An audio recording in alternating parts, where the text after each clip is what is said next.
공시 내용 소개해드립니다. CJ CGV의 3분기 영업이익이 77억 원을 기록해 흑자 전환에 성공했습니다.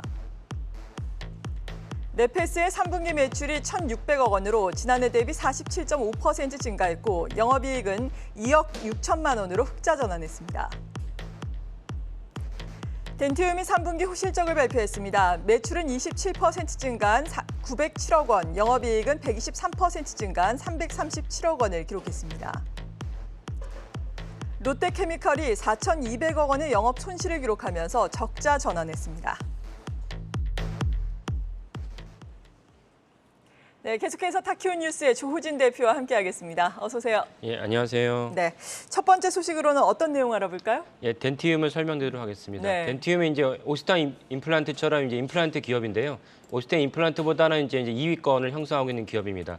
그 모든 임플란트 기업이 그렇지만 사실 국내 시장보다는 중국 시장이 되게 중요한 시장이고 또 이제 외국 시장도 중요합니다. 그만큼 이제 임플란트 사업이 우리나라가 이제 수출 경쟁력을 갖고 있다 이렇게 이해하시면 되겠는데요. 덴티움이 이제 3분기 잠정 실적을 발표했는데 영업이익이 전년 동기 대비 무려 120%가 뛰었습니다. 그러니까 엄청난 숫자이죠. 물론 여기에는 환율 효과도 뭐 상당수 이제 감안됐습니다. 그리고 이제 살펴봐야 될 부분은 아까 말씀드린 대로 덴티움이나 오시탄 임플란트나 중국 시장이 중요한데 중국에서는 대대적인 이제 정책 변화가 있습니다. 그 VBP라고 해서 볼륨 베이스드 프로큐먼트인데 뭐냐면 쉽게 말하면은 그 임플란트를 갖다가 필요한 그 의료 기자재를 정부에서 대량으로 구매를 하겠다는 것입니다. 그렇게 하면은 이제 전체적으로 약가가 인하되는 정책인데 이것을 원래는 이제 그 임플란트에는 포함되지 않고 있다가 최근에 이제 중국 정부가 임플란트까지 포함을 시켜버렸습니다. 그러다 보니까 이 바뀐 정책 때문에 덴티움의 그 대리점이라고 해야 되는 중간 그 도매상들이 적극적으로 구매를 하지 않고 있습니다. 왜냐하면 정부 정책을 주시하면서 재고가 너무 많이 쌓일 수 있기 때문에 그 매매를 하고 있지 않아요. 그래서 그 덴티움의 중국 이번에 그 3분기 실적은 정체로 이제 추정이 됩니다. 그러면 어디서 이렇게 많은 실적이 나왔느냐? 유럽과 베트남에서 엄청난 실적이 나왔습니다. 그러니까 네. 유럽과 베트남에서 베트남 말할 것도 없고 유럽에서 이런 실적이 나왔다는 것은 이 덴티움의 전체적인 경쟁력이 세계 경쟁력이 뒤지지 않는다. 이렇게 맥락으로 볼 수 있습니다. 그러니까 아까 말씀드린 중국 시장이 사실 주요한 시장인데 중국 시장의 정책 때문에 전체적으로 이제 매출이 이제 정체됐다면은 이제 그 정책이 이제 안착이 되면은 올해 4분기나 내년 1분기 가면은 중국 시장도 여기서 예상대로 이제 점프할 것으로 보입니다. 중국 시장이 중요한 이유는 우리나라도 임플란트를 한 지 한 20년도 안 됐습니다. 네. 근데 중국도 사실은 엄청난 고령화 인구, 그러니까 중국의 가장 큰 사회 문제 중 하나가 고령화 속도가 생각보다 빠르다는 것입니다. 왜냐하면 한 잔의 정책을 추진하는 바람에 그래서 어쨌건 고령화 사회가 됐으니까 중국도 대다수의 많은 인구가 그 임플란트 시장이 엄청난 폭발적으로 넓어지고 있습니다. 그래서 오시탄 임플란트나 덴티움이나 중국 시장에서 마켓 쉐어가 어떻게 되느냐에 따라서 회사의 매출과 주가가 향배 결정되는데 아까 말씀드린 4분기나 올 1분기까지 보면은 중국 시장도 예전대로 역시 이제 매출의 성장 가도에 오를 것으로 전망을 합니다. 네, 덴티움 호실적을 발표를 하면서 긍정적인 리포트들 많이 나오고 있거든요. 주가의 수준이 7만 8천 원인데 목표 주가 14만 5천 원까지 보고 있는 증권사도 있다는 점 참고를 해보시면 좋을 것 같습니다. 두 번째 기업은요? 네, 롯데케미칼을 말씀드리겠습니다. 네. 롯데케미칼은 이제 당연히 케미칼 화학 기업인데 그 최근 시장에서 주목받은 이유는 사실은 그 일진 머티리얼스를 인수하게 되면서 시장에서 주목을 받았습니다.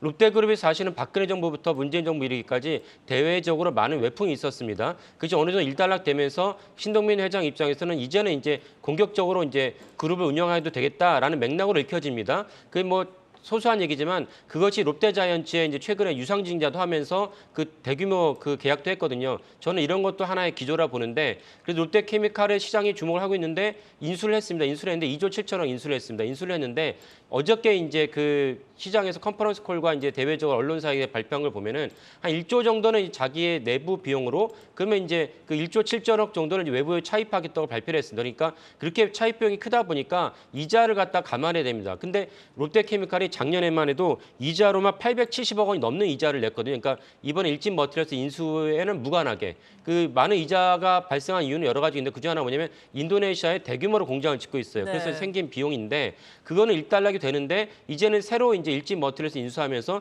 추가로 한 600억 정도의 그 추가로 한 850억 정도의 이자가 추가로 생깁니다.